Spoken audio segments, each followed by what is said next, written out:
G'day YouTube, Warbles on a lot here. As some of you may already be aware, I have a solar powered little old aged Matriarch. And today is the day that the last 3 lots of batteries are being replaced. Originally she started off with these 4 panels and 2 of these 450 amp hour 6 volt Century Innocons.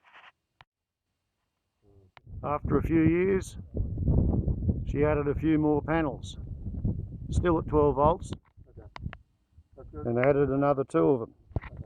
So eventually 900 amp hours at 12 volts just wasn't swinging the job. So these came in, 2 volt 1000 amp hour cells to bump the whole system up to 24 volts. So yet more panels were put up. These ones are 24 volt panels.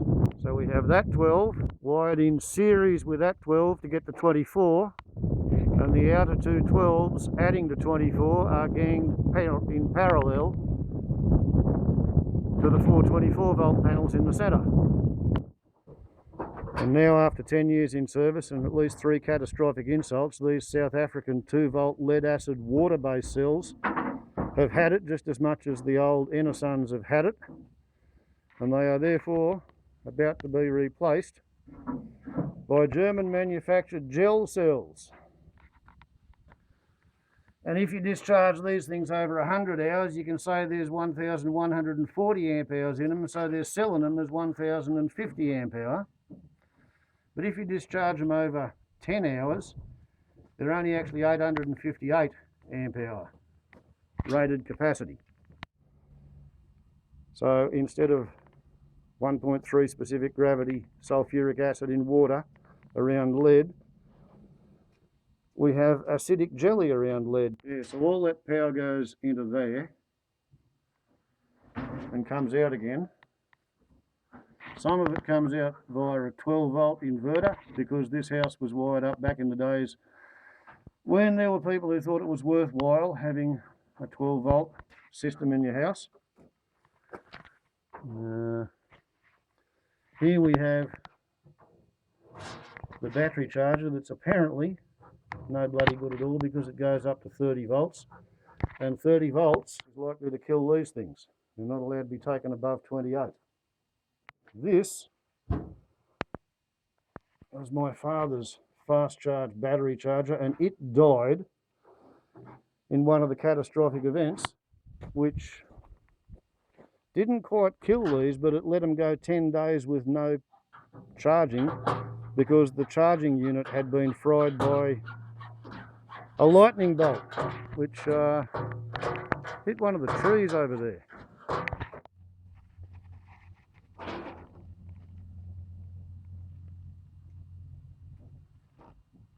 This is where the yellow batteries were, and the greens were all in here.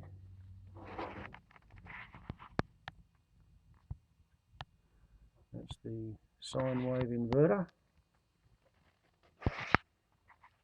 and as I said, that's the charge controller, which has to be reprogrammed, because it used to go up to 30.1 volts for the lead acid water cells, and these things can't cope with any more than 28 volts. So sadly, this battery charger is going to be surplus to requirements, and a new one, a specialised one, will have to be acquired. Okay, refrigerator and freezer is on.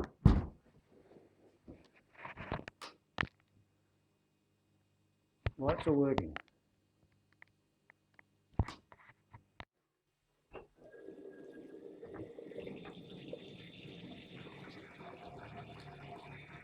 Electrically controlled gas hot water is on. Buzz bar's on.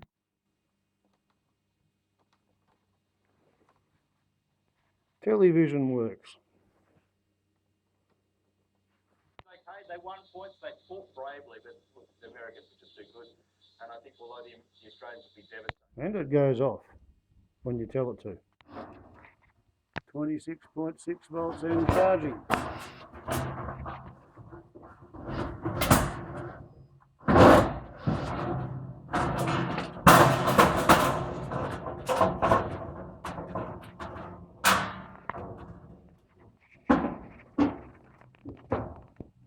Inverter working. The 12 volt inverter works too, thanks to Rod Tabor of New England Solar Power.